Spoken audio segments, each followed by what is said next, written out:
The Sun, Moon and Wind. Go out for dinner, sun, moon, and wind go out for dinner, short moral kids story. Once upon a time, high up in the sky, the sun, the moon and the wind lived together as the children of Mother Sky.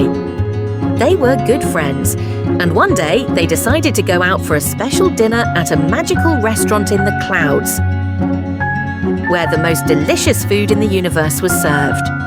As they arrived, the wind, who was always rushing and impatient, hurried to grab the biggest plate of food for himself. He filled his plate with all the best dishes, the softest cloud bread, the tastiest star soup, and even the sparkling comet cakes. Without a second thought, he started eating everything. "This is all mine," he said with a big grin, chewing noisily. The sun, with her golden glow, looked at the moon and smiled kindly. "Let's enjoy this meal together," she said. The sun ordered a simple but tasty meal, and without thinking twice, she shared it with the moon. They both laughed and talked, enjoying every bite.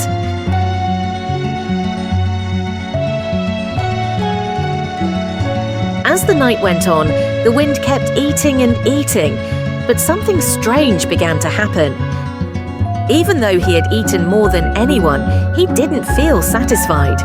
He felt restless and lonely, as no one had sat with him to enjoy the food together. After dinner, the three friends returned home to their mother, the sky.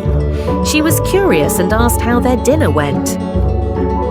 The wind proudly said, "I ate the most. I didn't share with anyone because I wanted it all to myself." But the sky frowned and said, "My dear wind, those who take everything for themselves never find true happiness. You have all the power to move the clouds, but your heart is cold because you didn't share." The sun, who was glowing even more brightly now, said, "I shared my food with the moon. We ate together and it was wonderful." The sky smiled warmly and said, "That is why, my dear sun, you will forever be loved for your warmth and generosity. Your light will always brighten the world." The moon, looking peaceful and content, added, "I was grateful for the sun's kindness, and now I shine with her light." Feeling embarrassed, the wind realized that no matter how much he ate, he was still empty inside. He sighed and said, "I understand now. Sharing makes everything better. Next time I'll share my food with you all." From that day on, the wind learned to be more generous, and the sun and the moon continued to shine brightly, spreading warmth and peace across the sky. Moral of the story: true happiness comes from sharing and caring for others. Selfishness may fill your plate, but it will never fill